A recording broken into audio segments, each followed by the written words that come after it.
चेटकीन. लेखक नारायण धारक. आवाज संतोष गणेश. भाग 21. वाडी सोडून 1.5-2 मैलांचं अंतर काटल्यावर तो थांबला. पाण्यातून जाणारी वाट समोरच होती. भरती ओहोटीच्या वेळा त्याला माहीत नव्हत्या आणि तो खाडी पार करणारही नव्हता. तिथेच एक 1.5-2 फूट उंचीच्या दगडाला टेकून तो आरामात बसला. दिवस अजून तास-दीड तास तरी असणार होता. त्यानंतरही अंधार पडायला आणखी तासाभराचा अवधी लागणार होता. चारी बाजूला मोकळा माळ होता. अगदी अंधुक प्रकाशात सुद्धा लहानशी हालचाल दिसली असती. दगडाला पाठ लावून तो मनाशी नवल करत होता. त्याने वाडीवर वस्तीला राहू नये हीच सर्वांची इच्छा होती. का?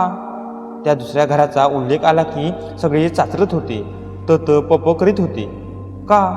रखमाने तिथे मरण पावलेल्यांची नामावली ऐकवली होती. त्यात खोटं काही नसणार, पण ते केवळ घटनेचं वर्णन होतं. त्यात घटनेच्या कारणांचं काहीच नव्हतं. ते गोविंद काका काय, त्यांचा मुलगा आनंद काय, त्यांची पत्नी काय, किंवा त्यांची ती सोनाली काय, ते काही त्याचे शत्रू नव्हते. ज्या घटना 50 वर्षांपूर्वी झाल्या होत्या त्यांच्याशी या लोकांचा काहीही संबंध नव्हता. त्याच्या अनपेक्षित आगमनाने त्यांच्या आयुष्यावर खूपच परिणाम होणार होते. पण त्यांनी कोणताही आक्रस्ताळेपणा न करता तडजोडीचे अनेक पर्याय मांडले होते. शेवटी तो फार ताणून धरणार नव्हता. सागर किनाऱ्यावरच्या एका एकाकी जागी जन्मभर राहण्याची त्याची अजिबात इच्छा नव्हती. जाताना त्यांच्याशी काहीतरी तडजोड करूनच तो जाणार होता. त्यानंतर वर्षभरातून एखादी भेट दिली तरच त्याच्या गाठीपेटी होणार होत्या. एवढं हे दुसऱ्या घराचं झिंगट काय आहे ते पाहून झालं की तो जायला स्वतंत्र होता. सकाळी ही 5-6 मैलांची खेप झाली होती. वाडीवरही तो खूप हिंडला होता आणि आताही 1.5-2 मैल चालत आला होता. एवढ्या पायपिटीची जन्मात सवय नव्हती. पाठीशी उबदार खडक होता, अंगावर उबदार शाल होती. विचार करता करता त्याला झोपच लागून गेली. जाग आली तेव्हा क्षणभर त्याला समजेनाच आपण असे उघड्यावर मोकळ्या आकाशाखाली दगडाला टेकून बसलो आहोत. मग आठवण सावकाश सावकाश परत आली. ते दुसरं घर, ते पाहण्यासाठी तो थांबला होता. उभा राहून त्याने अवघडलेल्या शरीराला खूप आळोखे पिळोखे दिले. अंगावरून पांघरून शाल घेण्याइतपत हवेत गारवा आला होता. शाल पांघरून घेऊन त्याने घड्याळावर नजर टाकली. 11. खूपच वाजले म्हणायचे. आजची रात्र इथेच काढावी लागणार तर. तो वळला. अगदी अंधुक प्रकाश होता. चंद्र उगवणार होता की नाही आणि केव्हा, कुठे त्याला काहीही माहीत नव्हतं. अनादी काळापासून धरणीला धडका देणारा सागर समोरच गरजत होता. पुढे येणारी फेसाळती कड आतून निळसर हिरवट प्रकाशाने उमलून येत होती. तेवढी एकच खूण, नाहीतर त्याला घराची वाट सापडलीच नसती. समुद्राचा किनारा उजव्या हाताला ठेवून तो सावकाश सावकाश निघाला. जपून पाऊल टाकावं लागत होतं, नाहीतर एखाद्या खास खळग्यात पाय मुरगळायचा आणि इथेच उघड्यात थंडीत त्याला सारी रात्र कणत घालवायला लागायची. अर्धा-1 तास चालल्यानंतर लांबवरून त्याला दिवा दिसला. कदाचित रखमाने रोजच्या सवयीने व्हरांड्यातला दिवा चालू ठेवला असेल. लांबवर दिसणारा तेवढा तो एकच प्रकाशाचा ठिपका. मागे संपूर्ण काळी रात्र. अंतराचा अंदाज येत नव्हता आणि मग तो एकदम थांबला. प्रकाश वाटला होता तितका दूर नव्हता आणि प्रकाश रखमाने लावलेल्या व्हरांड्यातल्या दिवाचा नव्हता. रखमाचं घर अंधारात होतं. प्रकाश दुसऱ्या घराच्या खिडकीतून येत होता. रखमा म्हणाली होती ते घर आज 40 वर्ष ओसाड आहे. मग हा काय प्रकार होता? त्याने शाल पार डोक्यावरून घेतली. फक्त चेहरा उघडा ठेवला आणि खाली पावलांचा अजिबात आवाज होणार नाही अशी काळजी घेत घेत तो पुढे आला. घराच्या दर्शनी भागाकडून तो आला होता. तळमजल्याच्या उजव्या हाताच्या शेवटच्या खिडकीतून प्रकाश येत होता. प्रकाश विजेच्या दिव्याचा वाटत नव्हता, कंदिलाचा असावा. तो आणखी पुढे आला. व्हरांड्यापाशी आला. व्हरांड्याच्या पायऱ्या रेतीत पार झाकल्या गेल्या होत्या. तोल सांभाळत तो वर चढला. हळूहळू त्या खिडकीपाशी आला आणि त्याने आत नजर टाकली. काच धुळकट होती, पण आतला देखावा स्वच्छ दिसत होता. अर्थात आधी लक्ष प्रकाशाकडे गेलं. समोरच्या खुंटीला एक कंदील लटकावलेला होता. त्याचाच पिवळट प्रकाश खोलीत पडला होता. मग मोहनचं लक्ष खोलीकडे गेलं. खोलीत एक जुना लाकडी पलंग होता आणि त्या पलंगावर तो म्हातारा बसला होता. खांदे वाकवून दोन्ही हातात तोंड झाकून बसला होता. बाराबंदीसारखा अंगरखा आणि खाली गुडघ्यापर्यंत पोचणारा पंचा. 1950-51 पर्यंतचं अगदी खास कोकणी पोशाख. त्या काळी या घरात कोण राहत असणार? त्याचे आजोबाच फक्त. मग हे त्याचे आजोबा तर नव्हते. पण गोविंद काका, रखमा सगळे म्हणत होते त्याचे आजोबा 50 वर्षांपूर्वीच वारले.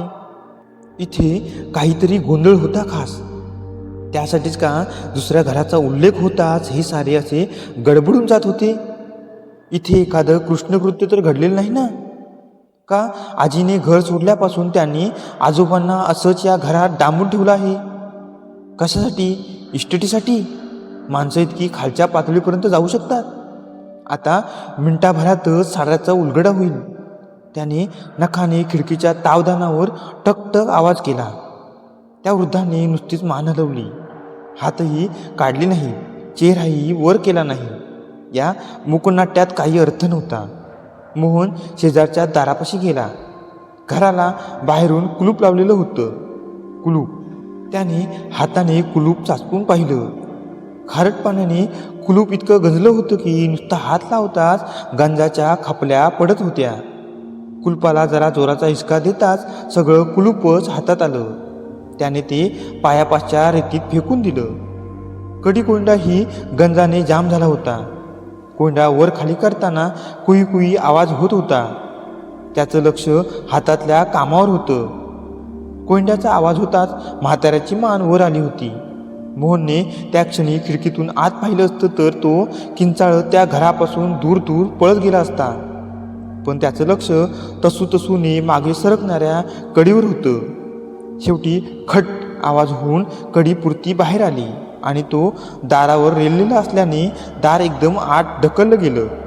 त्याची नजर पलंगाकडे गेली, पण तिथे म्हातारा नव्हता. दुःस्वप्नातल्या हिडीसातला हिडीस आकार पलंगावरून त्याच्या दिशेने झेपावत होता. कवटीसारखा कृश वाटणारा चेहरा, मोठ्या मोठ्या काळ्या डोळ्यांत कवड्यांसारखी पांढरी बुबुळं, वाचलेल्या जबड्यातले अणकुचीदार दात. मग त्या खोलीत अंधार झाला आणि काळोखाबरोबर क्रौर्यही आलं. आपण त्या सगळ्यांचा सल्ला मानायला हवा होता. माझ घरात यायला नको होतं. मोहनचा तो शेवटचा शुद्धीतला विचार होता. आणि मग दीर्घ किंचाळी. वाडीवर मोहनच्या अचानक येण्याने रखमा जरा गोंधळलीच होती. ती तात्या, त्यांची मुलगी कृष्णा, तिचा मुलगा यशवंत आणि त्याचा हा मुलगा मोहन. ती कधीही कोणाचाही नावाने उच्चार करणार नव्हती. पण तिची मनोमन खात्री होती की त्या दुसऱ्या घरातले वेडेवाकडे प्रकार त्या तात्यांच्या येण्यापासूनच सुरू झाले होते. त्यांच्याच वंशातला, त्यांच्याच रक्ताचा हा मोहन. मोठ्या आजीच्या वडिलांपासून काही काही गुण जसे सोनालीपर्यंत पोचले होते, तसाच प्रकार इथे नसेल कशावरून? सोनालीला जशी कशाची कल्पना नव्हती तशीच मोहनलाही नसण्याची शक्यता होती. पण त्याने धोका थोडाच टळणार होता. रात्री ती झोपली तरी तिची झोप सावध होती. आणि पहिली किंचाळी कानावर येताच तिची गुंगी खाडकन उतरली. पुन्हा कोणताही आवाज आला नाही. पण तिची खात्री होती जे व्हायचं होतं ते होऊन गेलं होतं. त्या घराचं दार पुन्हा एकदा उघडलं गेलं होतं. आत बांधून ठेवलेलं मोकळ्यावर आलं होतं. आणि आता संरक्षणासाठी मोठ्या बाई नव्हत्या. ही वेळ केव्हा तरी येणार हे रखमा ओळखूनच होती. नाहीतरी आता तिच्या आयुष्याला काय अर्थ होता? या दांडेकर कुटुंबियांनी तिला आधार दिला, प्रेम दिलं, माया दिली. तिचं आयुष्य नुसतं सुखात गेलं. एवढंच नाही, सत्कारनीही लागलं.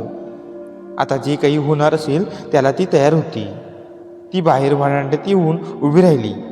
जे काही अगोदर तिच्या रोखाने येणार असेल त्याच्याशी ती खालच्या अंगणात मुकाबला करणार होती. त्याची पापी पावलं या पुण्यवान मोठ्या आईंच्या घरात पडता कामा नयेत. एव्हाना चंद्राची अर्धवट कोर आकाशात तरंगायला लागली होती. त्या अर्धप्रकाशात दिसलं की त्या घराच्या भिंतीला वळसा घालून काहीतरी पुढे पुढे येत होतं. कधी अजगरासारखं जमिनीवर सरपडत येत होतं, कधी एखाद्या महाकाय माणसासारखं लांब लांब ढांगा टाकत होतं, कधी श्वापदासारखं चौखूर चालत होतं. सागराच्या आवाजावरही त्याचा फिस फिस आवाज तिच्यापर्यंत पोहोचत होता. इंच इंच गोल बटणासारखे डोळे, झाडाच्या फांद्यासारखे हात, कोयत्यासारखी नखं, रखमे, अगं रखमे. मोठ्या बाईंचा आवाज, जो पुन्हा पुन्हा कधी कानावर येणार नव्हता तो आवाज. रखमाने मागे वळून पाहिलं. स्वयंपाकघरात टेबलापाशी आजी उभ्या होत्या, हजारदा उभ्या असायच्या तशा. तिला हाक मारली की तिच्या येण्याची वाट पाहत असत तशा. अगं बाहेर काय करते आहेस, आत ये ना. बाहेर ते आणि आत हे. क्षणभर तर रखमाची भीतीने बोबडीच वळली. पण मग तिला मोठ्या बाईंच्या चेहऱ्यावरची माया, आपुलकी, सहानुभूती दिसली. त्या बाहेरच्या, त्याच्याशी बाईंची तुलना होईलच कशी. जराशा अडखळत्या पावलांनी रखमा आत आली. सावकाश सावकाश मधल्या टेबलापाशी आली होती. हवेत गारवा एकाएकी वाढला होता. अगं ये ना, मला का घाबरते आहेस, ये. रखमा आणखी जवळ आली. एखाद्या अभेद्य पडद्यातून गेल्यासारखी तिला जाणीव झाली. ते बाहेरचे आवाज गेले होते नव्हे, बाहेरच्या संकटाची स्मृतीही जात होती. अगं रखमी, जन्मभर तुझ्याबरोबर राहिली मी, अशा वेळी का तुला सोडून जाईन, ये. रखमा आणखी जवळ आली. बाईचा एक हात तिच्या खांद्यावर पडला आणि दुसऱ्या हाताच्या बोटाने छातीला स्पर्श केला. बर्फाची एखादी गारेगार सुरी काळी चिरत गेल्यासारखं रखमाला वाटलं. त्या शेवटच्या क्षणी तिला प्रसंगाचा खरा अर्थ समजला. मग तिचं निष्प्राण कलेवर खाली कोसळलं. त्या क्षणी तो राक्षसी आकार खोलीत घुसला. पण त्याच्यासाठी काय होतं, एक मृत्तिकामय कलेवर. रागाने त्याने रखमाचे दोन्ही हात हिसटले आणि त्याच दोन हातांना धरून तिला तशीच खेचत खोलीबाहेर, मग व्हरांड्यातून, मग व्हरांड्याच्या पायऱ्यावरून, मग खालच्या रेताड जमिनीवरून ओढत ओढत त्या दुसऱ्या घराकडे नेलं. तिथल्या पायऱ्यावरून फरफडत वर नेलं. उघड्या दारातून आतल्या खोलीत एखाद्या गोणीसारखं ढकललं. पण त्याला समजत होतं त्याचा पराभव झाला होता. रखमा जिवंतपणी त्याच्या हातात सापडली नव्हती. जन्मभर त्याच्याशी संघर्ष करणाऱ्या त्या म्हातारीने मृत्यूनंतरही त्याचा पिच्छा सोडला नव्हता. त्याच्या हाती लागण्यापूर्वीच ती रखमाला आपल्याबरोबर घेऊन गेली होती. भाग 21 समाप्त. चेटकीन, लेखक नारायण धारुळ, आवाज संतोष गणेश. मित्रांनो, आजचा हा भाग तुम्हाला कसा वाटला तुम्ही कमेंट करून मला सांगू शकता. आणि या पुढील भाग पाहण्यासाठी चॅनलला सबस्क्राईब करून ठेवा. धन्यवाद.